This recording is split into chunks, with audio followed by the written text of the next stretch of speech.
was like, whoa.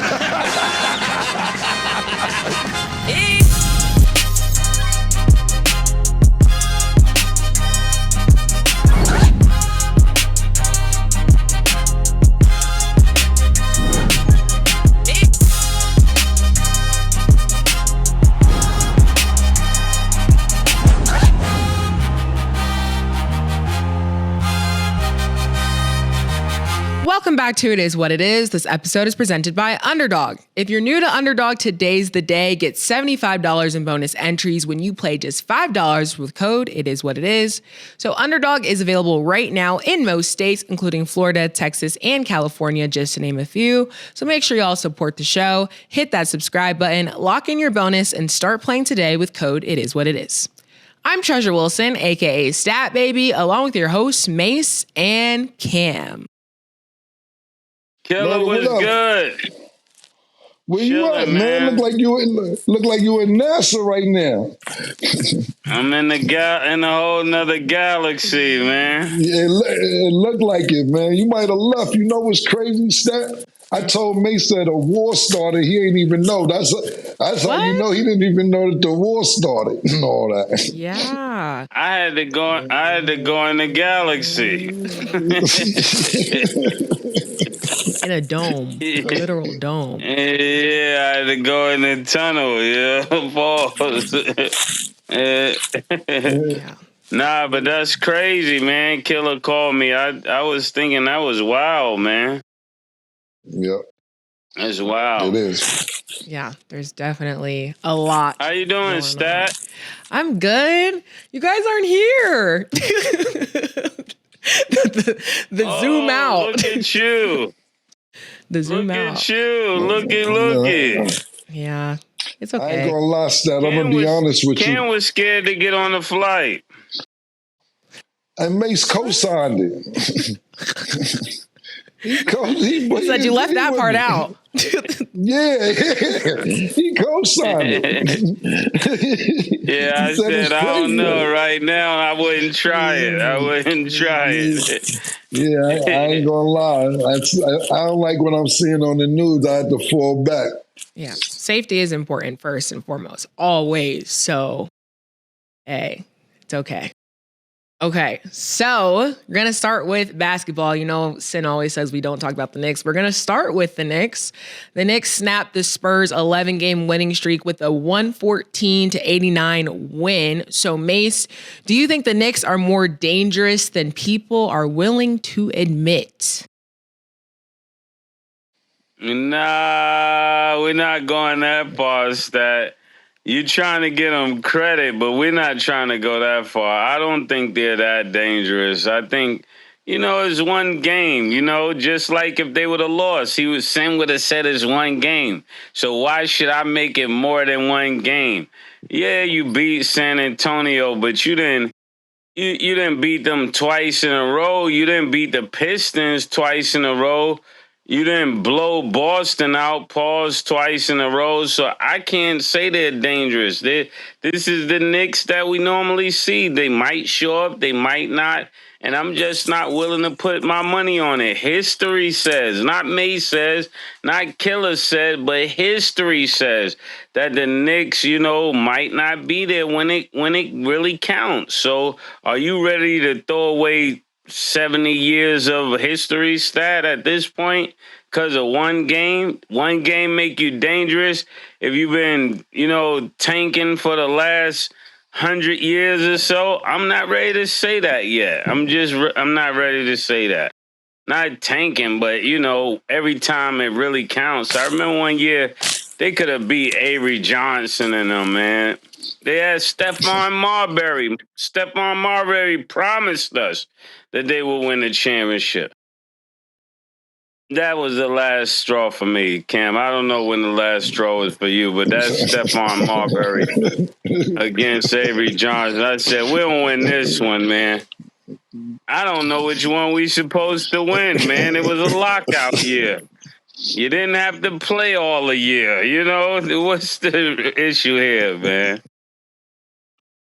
And between that and Sprewell choking the coach, I I don't know which year I just really lost it.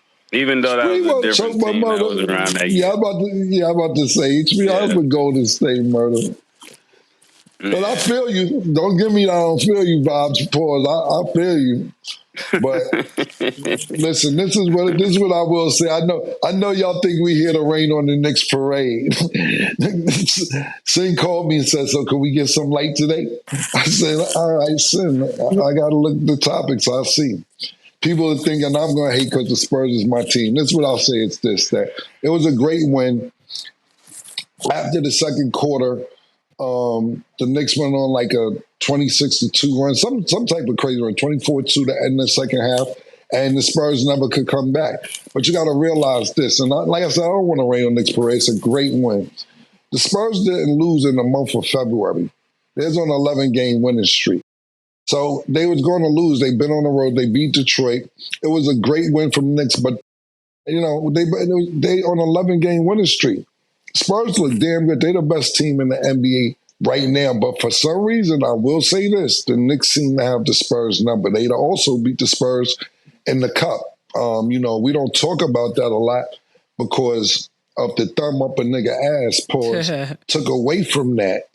You know what I'm saying? But they actually beat the Spurs. I think the Knicks, one of these situations where they say styles make fights, I think the Knicks have the Spurs number, but they're not in the same conference, so they only play each other twice a year. But congrats to the Knicks. I think the Spurs are on an outstanding run right now. Vassell, Castle, Fox, Wemby. This is the team for the next 10 years to watch. These players are young. I would make sure they're locked in. And I don't know if it's going to happen this year, probably not this year, next year, but guaranteed the year after next, the Spurs are going to start to be a dynasty. Mark my words on that. But right now, back to the Knicks. Congratulations, but what Mace said it best towards that. What do we expect? You turn it on when you want to, you turn it off when you want. But what do you want us to do? And I agree with Mace on this one too. If Sin City, if they would have lost, it's just a game. It was pumping last year. Yeah, last year when Cleveland finished in first place, y'all was talking about Cleveland and this, that, and the third. When it's good for Sin, it's good for Sin, a.k.a. the Knicks fans. When it's not, man. But I will say this. It looks like y'all look good against the Spurs. Let's see y'all do it against the rest of the NBA, specifically the Eastern Conference being in third. Y'all are in third place. We picked y'all to go to the finals at the beginning of the season. We didn't think Detroit would have the surgeons. We didn't think Boston would be with that. We thought the Knicks would be in first place all the way through the season and make it to the NBA Finals. That's what I said in the beginning of the season. Now, you're already making us look crazy. The one time we jump out the window in 30 years because Tatum isn't playing, because what the hell he ain't playing. We see them dismantle. Basically, y'all are taking credit, Knicks fans and the Knicks, for dismantling the Celtics. Hartford isn't there. Yeah, we got rid of Hartford. Y'all said Drew Holiday was crazy. Drew Holiday ain't even there. We don't know where Drew Holiday at. Porzingis is gone. Boston's in second place. So congratulations on yesterday's win. But this is what y'all supposed to be doing, and a surge to get to the NBA Finals, because this is the year. Like I said, Murda, I don't know why we're doing it to ourselves, pause, but what are we going to do? What you going to do? Because James Harden, I think they only lost one game since James Harden there. They talk about Tatum possibly could come back. Detroit, they look like they in rhythm. Knicks, y'all have the same team from last year. Y'all got rid of Thibodeau. I don't know if y'all still have the same grittiness and toughness that Thibodeau was there with Thibodeau. Because me personally, I like Mike Brown as a coach. I think he's a player's coach. But to me, Mike Brown rides an all-star till the wheels fall off. Pause. He did that with LeBron James in Cleveland, even though LeBron James got them to Cleveland. I seen a couple times when he was coaching Murda in Cleveland, and they was like, what was the game plan tonight to make y'all win? Jump on LeBron James' back and have him take us to the end. Pause. That was his logic for winning a couple games. We see you get to the Lakers, same thing with Kobe. We see you get there to Sacramento. We see you do it with De'Aaron Fox. He was assistant coaching with Golden State, so you see what it takes to play team basketball. But my opinion is Mike Brown is a good coach, but he really rises all-star to the wheels fall off. And let's hope Jalen Hurts has the stamina to take them through the playoffs this year. Okay, so I know this was about the Knicks, but I do want to go back to the Spurs because Cam, you made a point. You said the Spurs are looking like the best team in the NBA right now. Is that something that you guys both agree on, or do you guys feel different, Mace? What did you just say, Star? Yeah, do you feel like the Spurs are looking like the best team in the NBA right now? The Spurs is definitely one of the best teams. I wouldn't say the best team. They had a phenomenal month last week that Ken was talking about, the 11 straight wins. But before that, we was talking about Boston. Boston, to me, is the most dangerous team because you don't know exactly what's going to happen. They have championship pedigree. They've been there before. They got the nucleus of players that understand what needs to happen. To me, and they don't have Tatum back. So to me, that's the team that's the most striking to me. I love what Detroit is doing with the turnaround from last year, but I don't know what they're like in the postseason yet. So I'm not ready to say them or, San Antonio is a much more dangerous team because I just haven't seen them in the finals or seen them in the what can we say, the semifinals or anything. They haven't made it to the conference finals. So I'm not ready to say they're that dangerous. But Boston is a team that have gone all the way. They got the coach from going all the way. They got the MVP from going all the way, and they got the other player that's potentially one of the best players in the league that has also been all the way. So that's the team to me that's the most dangerous, in my opinion. Yeah, that's a great take what May said. Unfortunately, that wasn't my statement. My statement was the San Antonio Spurs are the best team right now, meaning at the moment. Do I think that they're going to win the whole thing? No, I don't think that they're going to win the whole thing.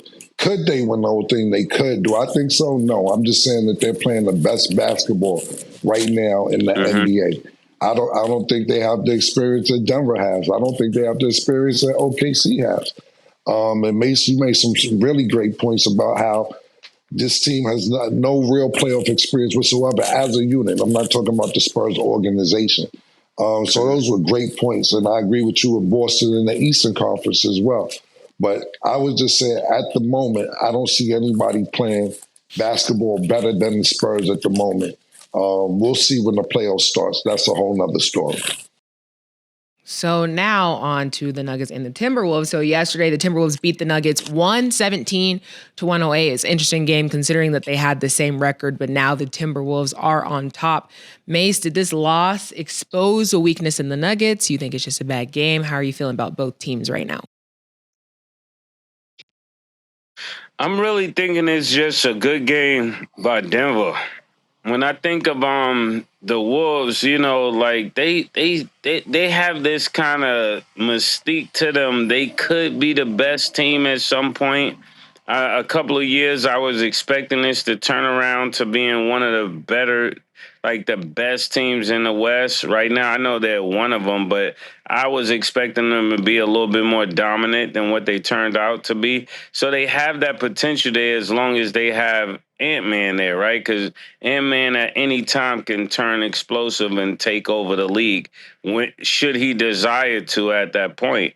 So I think they'll always have that. But until they get a few more pieces, it's just one game at a time. You can celebrate it, but I'm trying to think the team they're like Cleveland Cavaliers in the 90s when they had Ron Harper, and he was this explosive two guard, but they could never beat Jordan. They could never beat the Chicago Bulls. And I think this team is the same way when it comes to Ant-Man and the Timberwolves.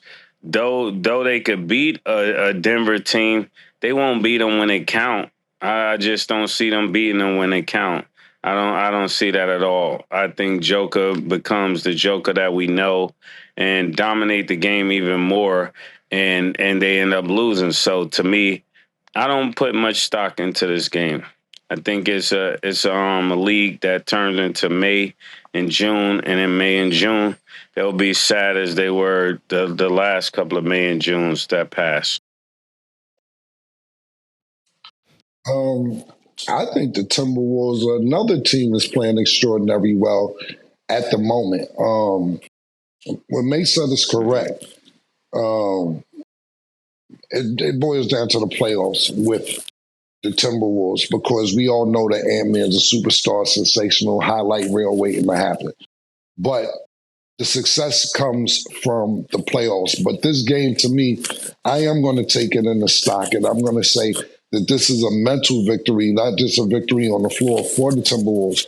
You know, you probably will face, if not definitely, we'll see how it turns out. But this is a team you potentially could face in the playoffs. And we know that Joker's not playing 100%.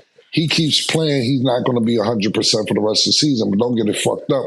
A hurt Joker still gets you 35 points, 12 rebounds, and 9 assists. He's 1 assist away from a triple-double. So you're dealing with that. But the way the Timberwolves looked last night was just amazing because it wasn't the Ant-Man show. Ant-Man only had 21 points, if I'm not mistaken, but Naz Reid, I keep saying Julius Randle, we keep talking about DiVincenzo. Naz Reid is the one who really is going to make the difference if the Timberwolves are going to make a move. The way he comes in the game, shifty, defensive prowess on defense, but he gets you buckets as well, and he doesn't do that consistently. Julius Randle, we know that he's the second go-to, but Naz Reid is the real key to this team. And we keep seeing that in the beginning of the season, before Joker's injury, Denver looked really like they were the ones this season. Like they was in second place, I believe, before Joker got hurt, and now they're dwindling down and haven't looked the same since Joker has come back from this injury. So if I'm Minnesota, I do take stock in this game. But ultimately, what Murda said is that it's going to boil down to the playoffs. Ant-Man, we seen, I don't know if you've seen the game the other night, but Ant-Man's taking on that role to where he's saying, I don't care if I'm getting double teamed. He had a game winner the other night with 2 people in his face, and his coach yelled at him for taking the shot. But he yelled back at the coach. It went in. And after the game, they asked the coach and Ant-Man about the altercation. And Ant-Man said the right thing. He said, my coach is right 98% of the time. I probably shouldn't have took the shot, but it went in. So I guess that's the other 2% he trying to say. He didn't say the 2% part, but that's what he trying to say. It still is 2% out there, nigga. You know what I'm saying? And he's basically saying that if the game's on the line, I want the ball. So let's see if all this translates into the playoffs this year. But I do think they're playing sensational in this second half of the season. The Timberwolves, that is. And I think that Denver's on the decline. We'll see what happens in the playoffs as well. Yeah, that was actually a pretty big conversation when Ant-Man decided to take that shot. And of course, like it went in, which made it a good shot. But just curious, in you guys' opinion, how do you guys think star players should handle coach and player disagreements? Because I know in his brain, he's like, I'm open, like I'm finna take the shot. But then some people might see it as disrespectful, like maybe crossing the line. Mace, what's your opinion on that? I think when it boils down to it, like Cam said, is 98 to 2% is always wrong unless you make it. Realistically, it's really more like 99 and 1. It's like when Stephen Curry is shooting, right? And another time, that's like the most horrible shot you could shoot. But because it goes in so much, it's like you got to let him shoot it. It's going in. And as long as it goes in, you got to keep letting him shoot it. But I look at the times, if he get older and he start missing those shots, those same commentators would say those are horrible shots. But they just go in every time, you know? So when it comes to arguing with a coach, I don't think it's ever a good time to argue with a coach because it just never goes well because he can make the decision of if you're in the game or out of the game until the owner says, you know, we're getting a coach out of here. But for the most part, it's never a good time to argue with the coach because it even dwindles the morale of the team. It don't matter how good the player is. If he's arguing with the coach, it just seems like a bad idea for the rest of the team because now do we listen to the coach? Do we listen to the plays that he's running? If we got a player, especially the key player, that's arguing with the coach, it's super bad for the team. It depends, right? So depends on who you are arguing with the coach. Let's just say this, right? Seriously, like I see Shaq and Charles Barkley talking about this. Shout out to Shaq, shout out to Charles, shout out to Jalen Rose. They're talking about this during yesterday halftime or whatever when it happened. And Shaq was like, I never really argue with my coach. One time I did argue with my coach and I wound up in Phoenix. Basically, Shaq must have lost his leverage, you know what I'm saying? So, and this Shaq, but when Shaq went to Phoenix, we were talking about a primetime Shaq when he left Boston, I believe, whatever time it was. When Shaq got to Phoenix, it wasn't the Orlando Laker, Miami Heat Shaq that we once knew.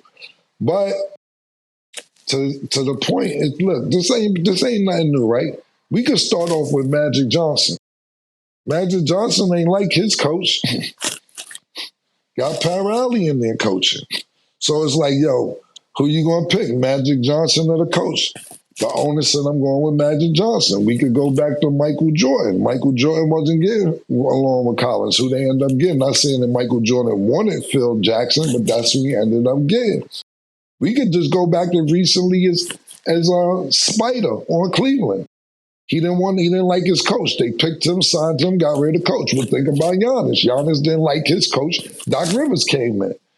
We done seen players not like they coach in this more recent era and get away with it. You know what I'm saying? But I agree with Mace. It's not good to argue with the coach because you'll sit there and say, yo, you letting this nigga talk to you like that or get away with that. How am I supposed to respect you? But then the coach might look at you and say, yo, because he averaging 31 and 7. You averaging a single, nigga. I'm trying to keep my job. What do you do? Right. I don't have, this is all rhetorical questions. I'm saying, what do you do? What do you do? Do you sit there and fall back and say, because Mace, that was a great example. I was thinking about that before you even took your take. When the nigga says Steph Curry. I remember it's a play. Steph Curry, when Steve Kerr first got there, Steph Curry dribbling through like 4 or 5. He dribbled through 6 niggas. His niggas, the other team, and just turn around and shoot the shot. Steve Kerr about to yell at him, but the shit go in. So nigga, Steve Kerr like, but I would say 75% of the shots that Steph Curry shoots are terrible shots if it ain't Steph Curry. If it ain't Steph Curry, it's what the fuck are you doing? What are you doing, nigga? Yeah. But it's Steph Curry, you know what I'm saying? And then when you think about it, right, do you want to... LeBron got criticized for this a lot in his career in the beginning, right? In the beginning of his career. He don't want to take the last shot.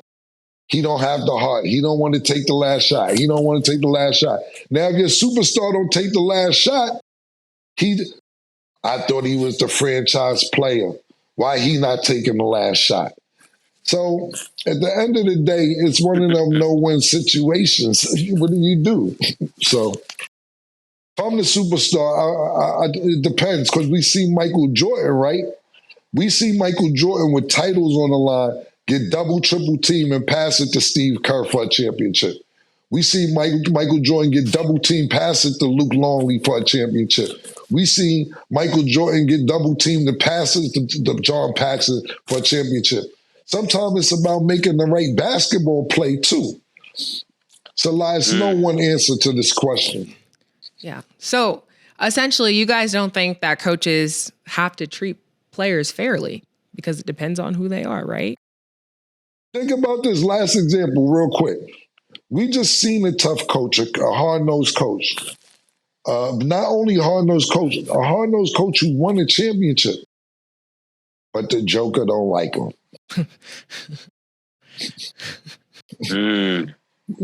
He's out of there. Yeah. Yeah. Okay, well, speaking of the Joker, we're not going to go to the exact game, but I want to talk about the interaction because last Friday, the Thunder beat the Nuggets 127 to 121 in overtime. So there was an exchange between Jokic and Lou Dort because Jokic thought Lou Dort made a cheap shot. Jalen Williams is getting involved, and it's like they're about to fight. Like you see Joker's face, it's a lot going on. He was very angry. So my question to y'all is, we know Jokic is intimidating on the basketball court, but do you guys see him as an intimidating person? Like, is he that type of guy in the league that you don't want to fight, or is he still kind of have that good persona because we see the horses and we see that he just likes basketball? What did you guys think of that exchange and his reaction to it? I think when it comes to Joker, of course, he doesn't want to fight Joker, but he was acting like he wanted to, but everybody act like that until it's time to do so, right? I wouldn't make much of that because I don't think he could be Joker. You think he could be Joker? That's kind of a crazy question.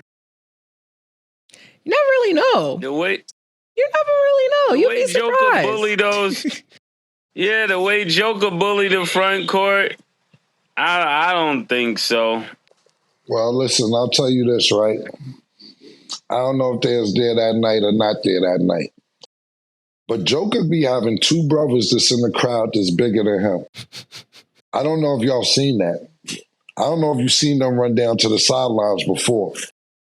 Imagine three Jokers from Serbia. Like, Yeah. fam, they don't care. I don't know. I don't know if y'all seen this. I'm that serious. If you haven't seen it, Google the Joker's brothers. It's two of them. They be lurking around, walking around while this nigga's playing. Don't listen. I'm dead serious. This ain't no regular times bouncers. These niggas got muscles, all type of shit.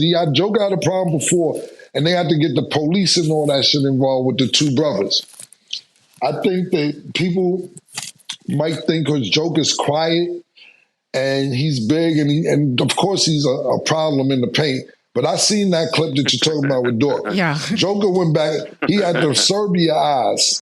Them Serbian eyes was crazy. Pause. And plus, I don't think a lot of people understand because we're the best basketball organization in the world.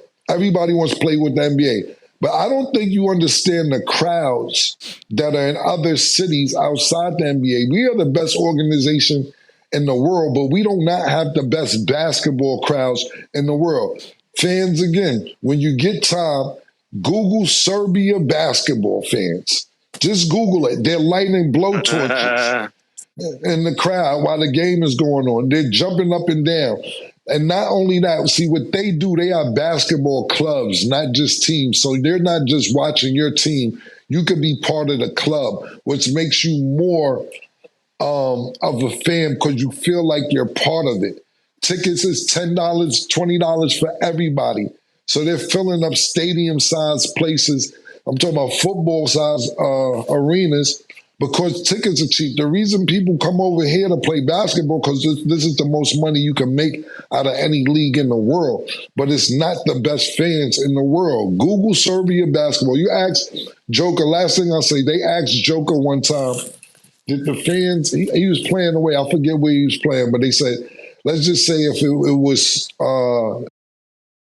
New York, it wasn't New York, but let's say it's New York. He said, did the fans bother you when they was boring you? He said, man, listen, I played in Serbia and walked off. That's how crazy it is. We're the richest basketball organization in the world and best because we get worldwide coverage, but not the best fans, not whatsoever. So I think back to the original question, I wouldn't play with Joker. He don't want to be here like that anyway. And probably his brothers don't want to be here neither. They got to watch the nigga. No, that's a good point. I just think... Yeah, if he got three brothers, that's dangerous.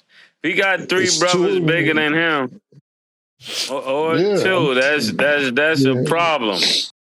Yo, Murda, you ain't see when they won the championship and the two brothers was tossing Mike Brown around, just tossing the coach around like a little nigga. They was just throwing him back and forth like a baby. Yeah, leave that kid alone, bro. They don't want to be here like that anyway. They want to get their money and go home and hopefully win a championship along the way. Yeah. And just to allude to the brother situation, yeah, the brother pleaded guilty to punching a fan in the face during a 2024 NBA playoff game. So Jokic is probably the calmest out of all of them because he's on the court. Yeah. So, yeah, it's crazy. And even the clip is crazy. If you guys haven't seen it, who are watching, make sure you go see it because like Cam said, his eyes said it all. And it was like, okay, there's a lot going on. I've never had a run-in with a white foreign man. Don't ever want to because that was a lot. So, yeah. Okay. We are going to go to break. When we return, we will discuss George Pickens' franchise tag. Don't go anywhere.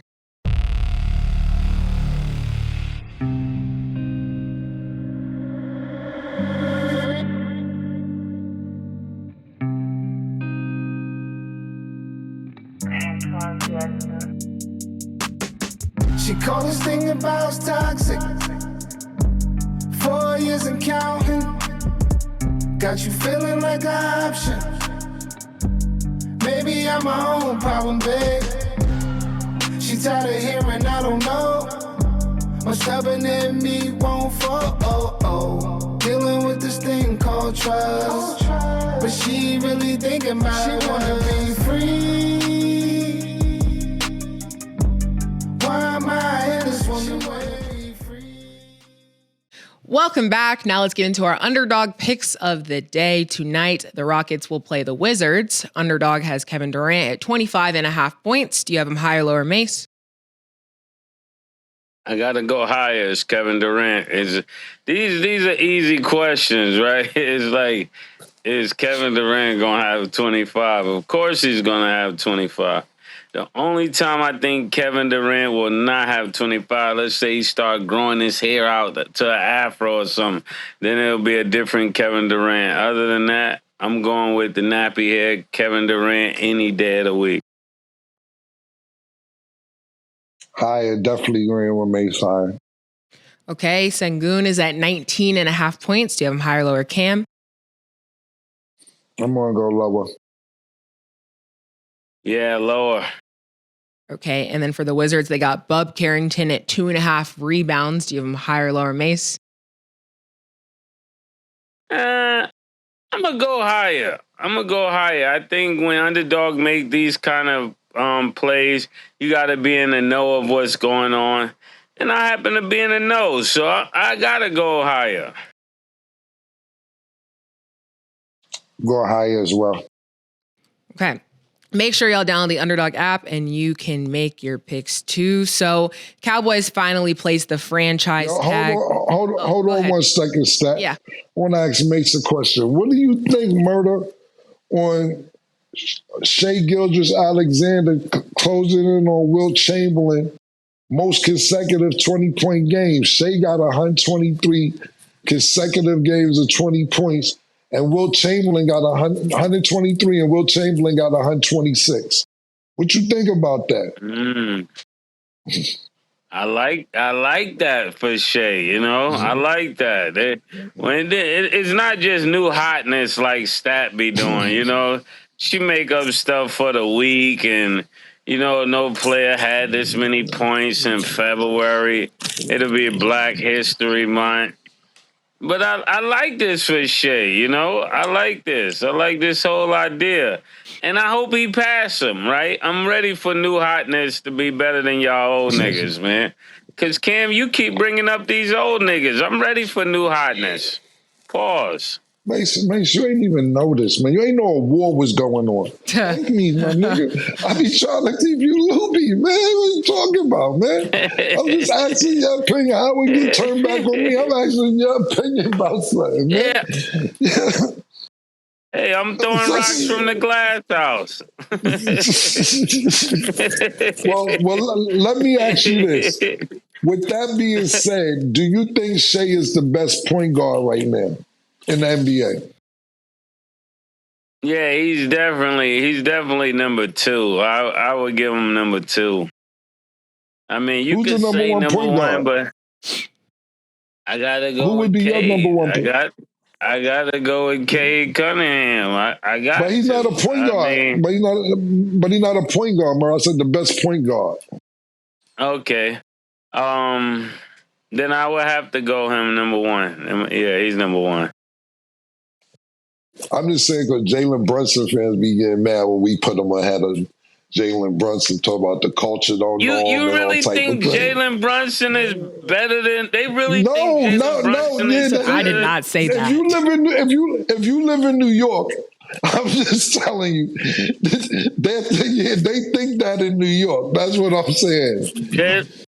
Jalen Brunson represent all of us that play in the PSAL that think they should have went pro. You know what I'm saying? and Shai is like Kenny Anderson. Like, this nigga is tough. He played against everybody. Yeah, I get it, nigga. He's still like joking. That's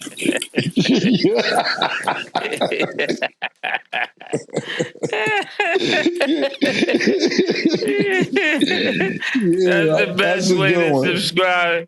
That's the best way to describe it. So to make it make sense for New Yorkers, he represents everybody that played everywhere. the long list of niggas who was 5'11", the 6'1", that swear they was in the league. I can go down the list, man. The Charles Joneses, the Cameron Giles. No, let me think. The David Santiago's. This is a good one, Murda. Do you say this? This is a good one. Let me say this. I love that. What do you compare this? So we'll say Shai Gilgeous is Kenny Anderson, right? And Jalen Brunson is Kareem Reed. Lefty and all that. That's exactly who the nigga is, right? He was McDonald.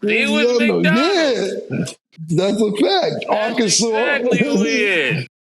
And niggas will get mad if you tell them, nigga, that ain't nothing but Kareem Reed with braids.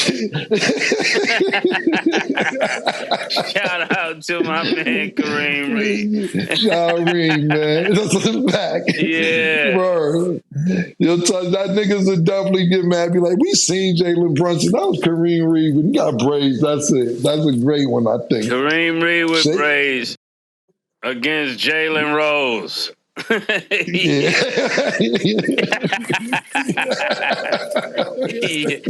exactly what we're talking about.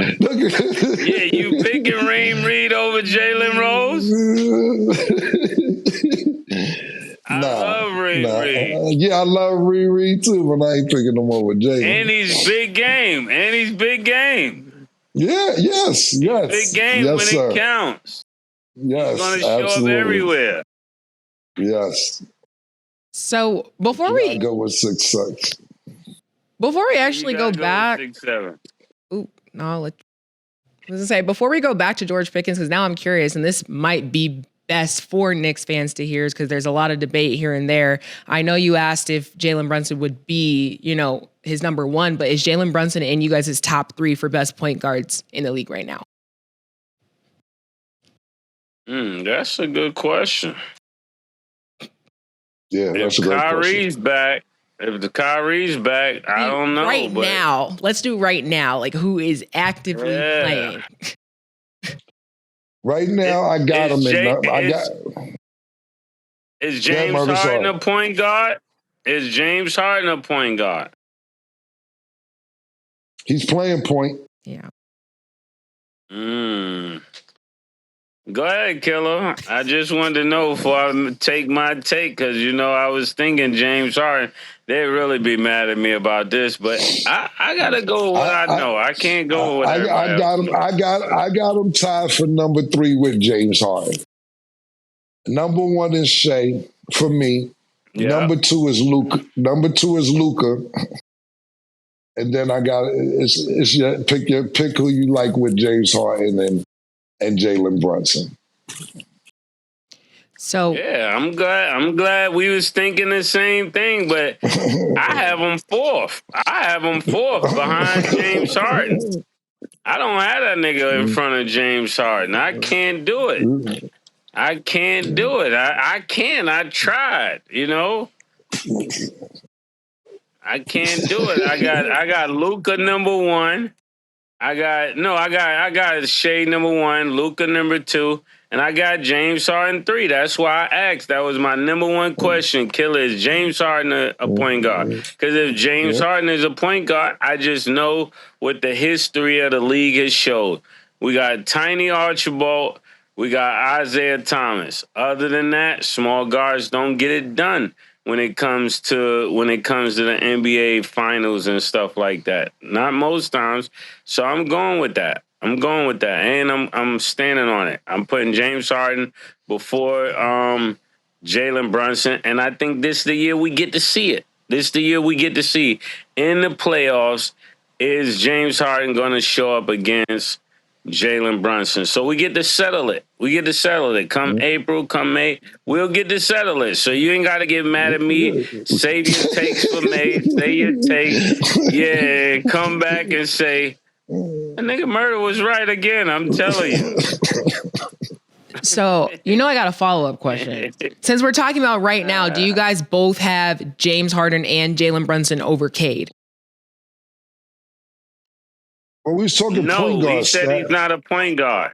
Cade, we're not counting. He said he's not a point guard. Okay. If I was counting him a point guard, he would be number 5 now. Now Jalen Brunson will be number 5 because I would have to put Cade up there. But they say he's not a point guard, so we're going to leave that there. Okay. Even though he technically is, but this is where the terms have to be shared because it's up to what you're going to call it. But, okay, just want to make that clear because everybody's going to have their favorite. And we'll see if it's alignment with what y'all think because Knicks fans are waiting for their praise from y'all, which we started with it a little bit. Murda. Yeah. I'm doing the research now. It says he primarily point guard. I didn't know he's primarily the point guard, Murda. So I stand corrected earlier when we was talking about this. So now, on a quick recap, evaluating now that pardon me, America, and beyond, I didn't know he was playing primarily point. I thought he was playing off the ball. Yeah. But it says primarily point guard. He's back in the conversation. So even with Shai Gilgeous, where do you have this? Because you said before when I mentioned Shai Gilgeous getting ready to break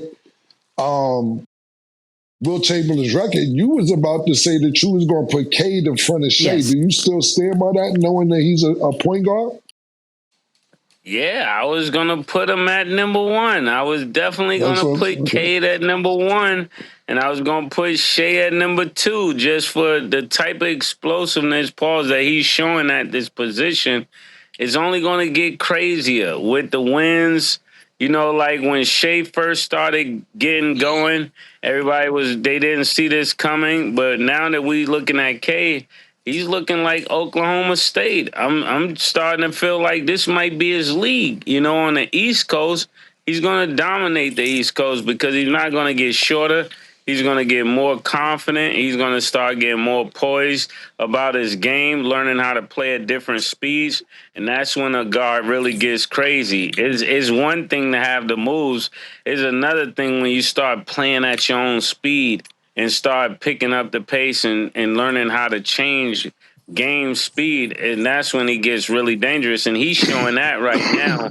So he's gonna dominate the East Coast for a long time because the East Coast has always been filled with shorter guards, and that's what makes them kind of different than the West at this point. But I got him over Luka. I got him over Shai at this point. So, Cade, I went on the record about it. I wasn't afraid to say it. I saw this happening last year, but this year he has really stepped up and showed everybody we're putting, Detroit where it's at right now.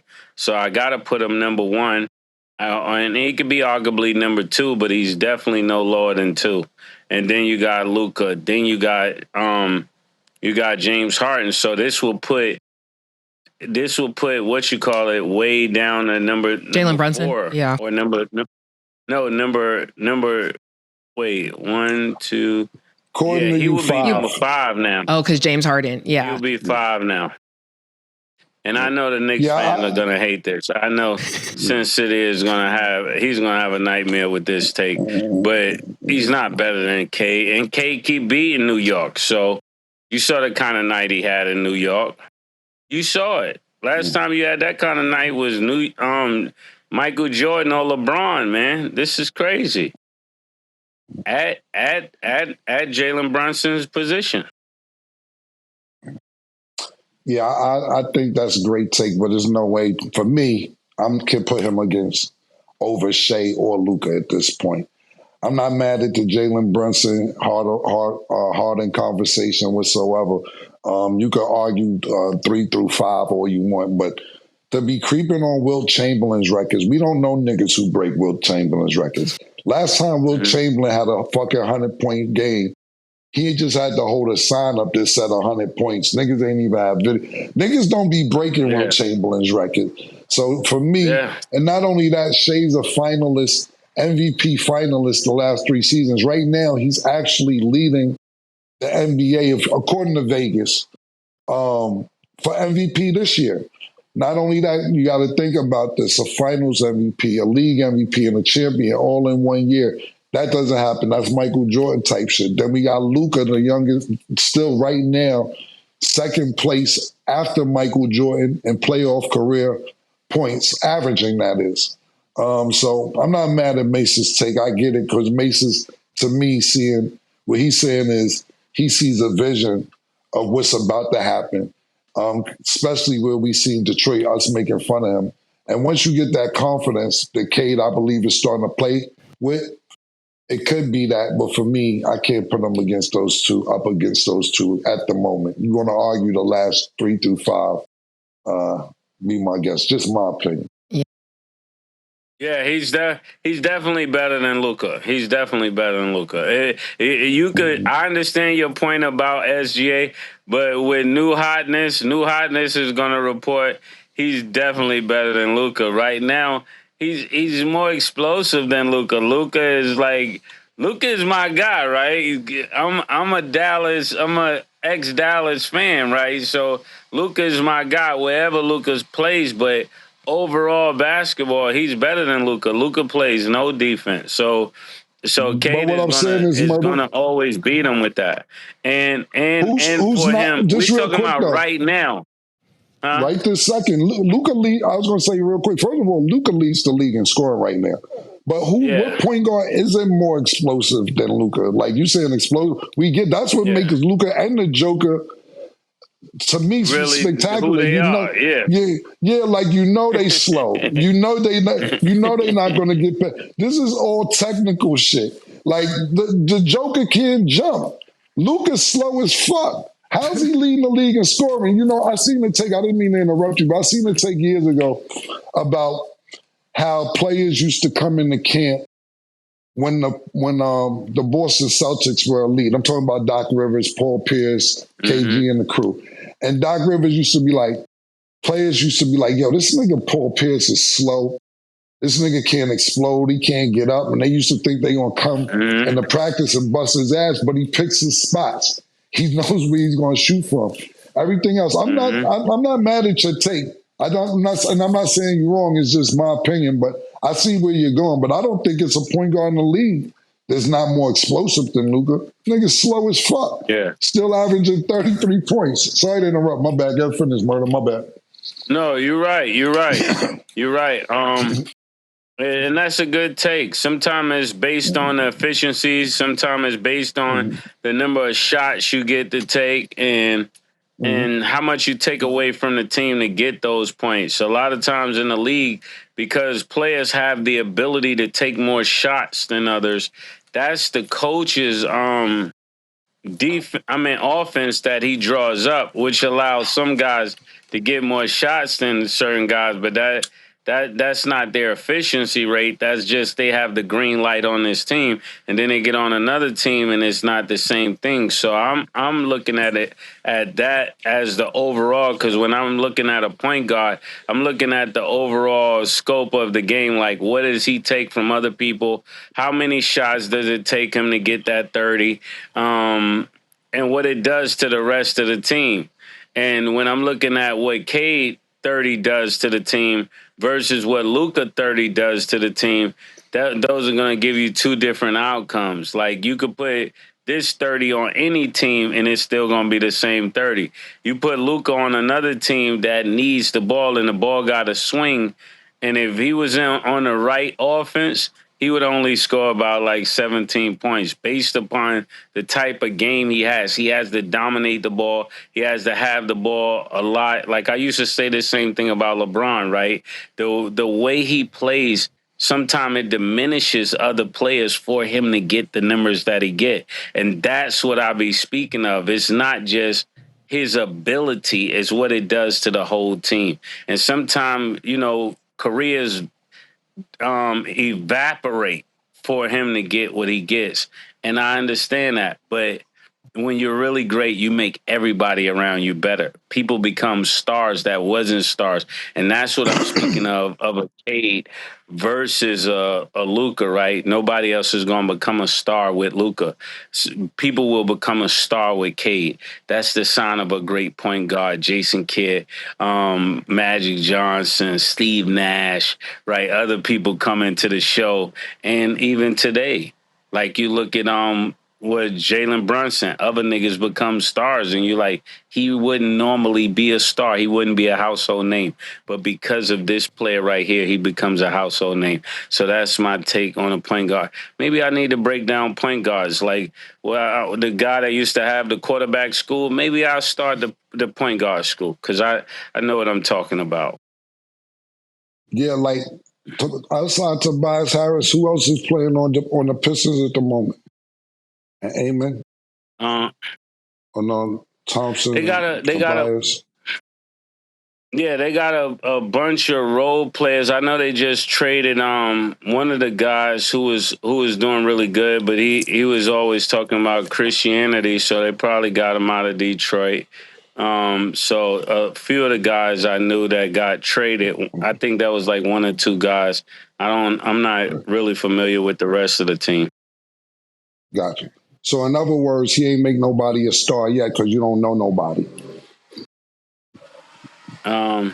Tobias Harris is back on the scene, and he would be nobody on another team. I just said besides Tobias and Thompson, who else is there, Murda? That's what I said. You only make one person a star each year. You know, when it was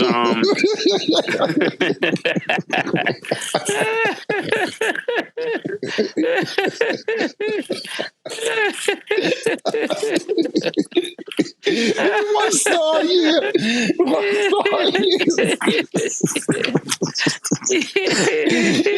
You won, man. You got it, my nigga. That's the sign of, listen, Killa, that's the sign of a good point guard. You don't ever have him trapped, right? You know, he back dribbles. You know how to get out of there, yeah. Retreat dribble, right? Yeah.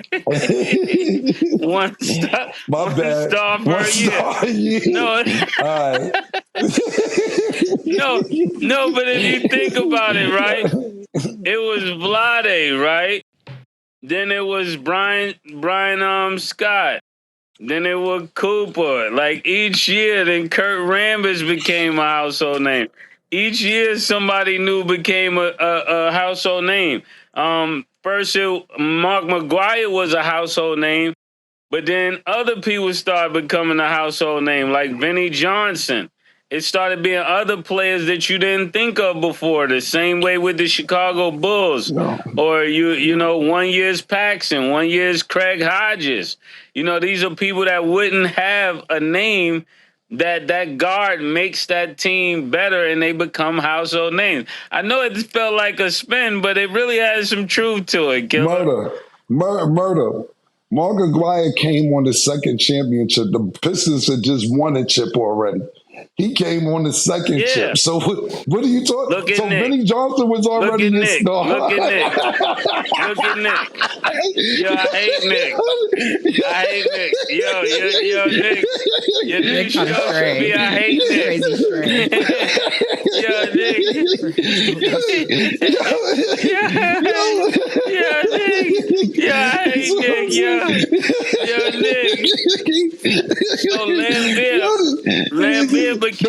star. They were stars. No, they were stars for Mark Aguirre. You talk about Mark Aguirre. He get there than the rest of me. Mark Aguirre joined the team and just won a chip. What was the other guy named English? What was the other guy named English? Alex English. He played for the Nuggets. Yeah. Every year, somebody new became the star of the team. That's a sign of a point guard, a new point guard. You got it, bro. You got it, man. Well, you need me to John Sally. These are people that wouldn't be a star on another team. Bro, I feel you, bro. I'm just saying. You said Mark Aguirre. I'm just telling you. You said he made them stars. He joined the team full of stars. But but I get it. I get where you're coming from. 1 a year. I got it now. 1 a year. The grind out. 1 a year. 1 a year. Also, Mace, like it was DiVincenzo, right? And then another time it became. No, listen. I'm trying to help you, Mace. I got something I'm for showing you. it to him in real time. Go ahead. It was DiVincenzo. Then what's the Josh Hart? Josh Hart is not a star on the Knicks on another team, but he become famous playing with Jalen Brunson. He wouldn't be a star on another team. Yeah. Well, Mace. This is why you gotta love a Harlem nigga. Let me tell you something that you could go. This how you know when you tell a nigga they got it and they won't stop. I said you got it.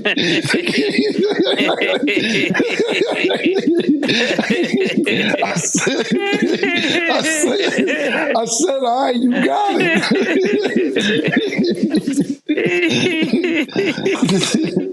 I tapped out pause, man. Yeah, I was gonna help you out because I know you were trying to name stars, but like you could argue Jalen Duren because he was an all-star. I don't know how his performance would be on another team, but if you just want to put that there. Yeah.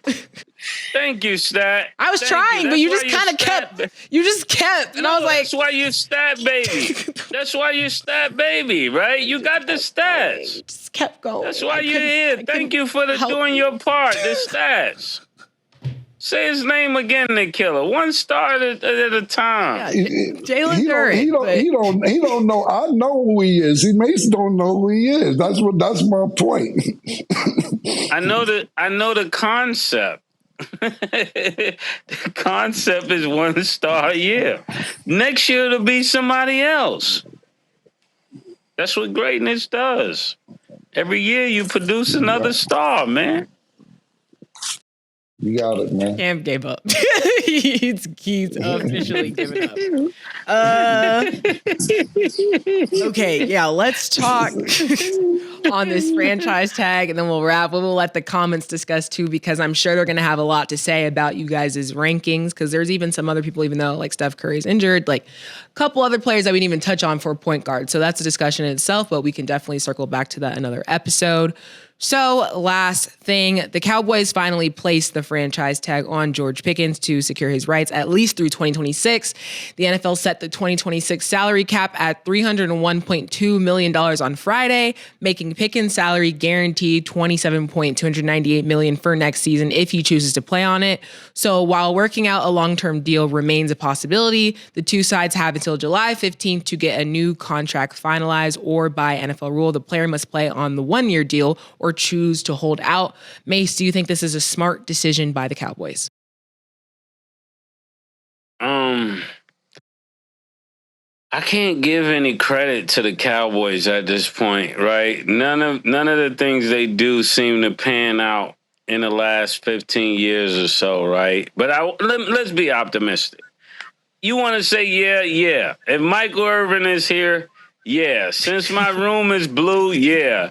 But other than that, I'm happy for Pickens. He gets to get paid. I hope it turns out great. I'm looking for him to do great things. But the Cowboys' track history in the last couple of years just say that this won't turn out well. That's all I can say. But I wish him the best. I wish Jerry Jones the best. And for the sake of Michael Irvin and his poncho, let's keep the poncho alive. I'm going to say it's a good idea. For the Cowboys, yeah, it's a good idea. For me, my opinion, for the Cowboys, yes. For Pickens, no. Now, we all know that the salary cap means that you get the average of the top 5 players in your position. So $27 million ain't nothing to sneeze at. But you want a 1-year deal, and what if you get hurt in this 1 year? The only person I know, and I can't say only, I'm not going to say it's the only person, period. Only person that I could think of that killed them, I'm talking about, throughout their whole career on the salary cap is, pardon me, not salary cap, franchise tag, is Kirk Cousins. Kirk Cousins killed them on the fucking franchise tag for years, playing on 1-year deals, grabbing all them M's because he kept getting franchise tag and he kept producing. But the ultimate goal for a player is to get a long-term contract in case you get hurt. Now, let's say Pickens plays on this 1-year deal, he ends up getting hurt, and now he's out for however long. Now, that's why sometimes they say maybe he should hold out. I don't know how old Pickens is, if he's young enough to hold out, but then you don't want to miss out on $27 million either, but you don't want to play for $27 million, don't have a long-term deal, and then you get hurt. That franchise is a slippery slope. So if I'm the Cowboys, I get it. Okay, CeeDee Lamb, you want to extort us. Dak Prescott, you want to extort us. Micah Parsons, you tried to get us. I keep paying everybody from Jerry Jones, and I can't get a chip. I can't get to the motherfucking conference championship. God damn. I got to pay everybody, and y'all not doing nothing for me. Help me. Help you. You want me to help you? You help me. Help me, I keep help giving you. Niggas, yeah, help me, help you. There you go. That's the phrase I'm looking for.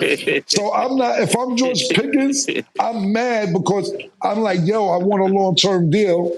But if I'm Jerry Jones, I'm like, what are you promising me at least that we going to get to the Super Bowl? Because that's what Dak told me. You know, that's what CD told me. That's what Tony Romo told me. You know, when is somebody going to do something for me? I didn't want to let Michael go. Lie to me. Lie to me if you have. Lie to me. Yeah. So tell me at least. Tell me what I want to hear. Yeah, exactly. Exactly. So the answer to the question is that 100%. Is this a good idea for the Cowboys? Yes. Is Pickens happy about it? I probably not. Absolutely not. Good point. And he's 24, by the way. If it comes down, if How it comes 24. down to it, 24. Yeah, if it comes down to it, it's like Jerry Jones is like, yo, 4 people, like you said, already robbed me. I can't let a fourth nigga rob me. Come on, my nigga. This is a come on, my nigga moment. And realistically, if he doesn't want to take it, pause, hold out. Get somebody else to give it to you. I can't get robbed 4 times with the same thing. And if you believe it that much, if I'm Jerry Jones, let's put it in writing. If we go to the chip, you get all the money you want. If you don't, then this is how much I owe you. I think that'll be a good job. Jerry Jones. Start putting it in writing. If we go to the playoffs, this is how much you get. If we go to the conference final, I mean, this is what you get. If we win the conference, this is what you get. If we get the Super Bowl, this is what you get. Because right now, Jerry Jones is just forking out a lot of money, and you can't sell that many jerseys. It's just not possible to make the money back. Or is it? Is it enough merch, you think, Killa, to make the money back worldwide? Yes. Absolutely. That's why the Cowboys are one of the richest franchises in the world, not in all the sports, because of that star. That star is a big thing. Same thing like when you see a Yankee hat. Yeah. The merch, you'll get it back off the merch. You know what I'm saying? Yeah. So then Jerry got to pay him. But the thing about it is this for me, Murda. You're right. I'm not saying he shouldn't, but I'm just saying I get where they're coming from. But the thing about it is this, right? You become a bigger star when you're under that star. You're under the umbrella too now, nigga. Don't get it fucked up, nigga. Don't act like you ain't under the You're under the Yeah, program, you thinking man. Brandon. Yeah. You know, it's one thing when you jingles and you play for the players, nobody care. When you wear that gaucho jacket, it matters. When you wear that Riverside jacket, it matters. You got that hawk on the back of your jacket. They know what time it is, man. So that counts too. All that counts. Yeah, that says you're one of the ones. You was you caught the attention of this program. So I get that. I get that. Jerry Jones, you got to throw that money out there then. We need you to cash him out. No, but that's what I'm saying before we go. Well, my last take is, Jerry, don't act like I ain't putting you under the wing. I'm not saying you was right up there in Pittsburgh, but this is different. You ask players, even when they didn't win, they did a survey with players that said their general mood overall was just better when they played for the Cowboys, even though they didn't win. I forget who it was. Damn, I wish I could remember who the fuck it was. But they would say how they won a Super Bowl with somebody else, but they love still playing for the Cowboy organization. It was just something different and special about it. And they comparing that to the Super Bowl ring. I'm going to find out who that was next show so I can bring it up. But that's how good it is to be in Dallas, man. Yeah, I don't know, man. That's what I'm saying. The Lakers. Right, exactly. So the point is, Murda, last time I asked you for your last take, and you got the same tape. Because you make the money back in merchandise, because we going to make this XYZ, that's what we've been doing before you got here. Don't act like we wasn't worth $11 billion before you got here, man. Now, when you win here, your shit go up. Imagine winning here. That's what he said. You can win wherever else, but winning here is different when you win here. Yeah, killer. Like you told me, you got it, nigga. You got it. No, listen. That's what they told Dion. Shout out to Dion, right? Dion, come on, Dion, Nick. Where's my bubble? Pause. Where the bubble at, Nick? You got it, nigga. You got it. Last thing. That'd be a great question. I'm gonna call Coach Prime later today and ask Coach Prime. Because Coach Prime, you think about this, right? He won a Super Bowl with San Francisco, which we all think is a great organization, but he left San Francisco to play for the Cowboys the next year. I'm going to ask Coach Prime, what's a better organization and who would he feel better with winning? Because he won with both teams. Let me get an answer for us. That's good. Yeah, that's a great conversation. And which championship felt better? Right, yeah, that's what I meant. Yes, exactly. Yeah. We're waiting for that answer. But y'all, today was a great discussion. But that is all the time that we have for today. Thank y'all for watching. And as always, it is what it is.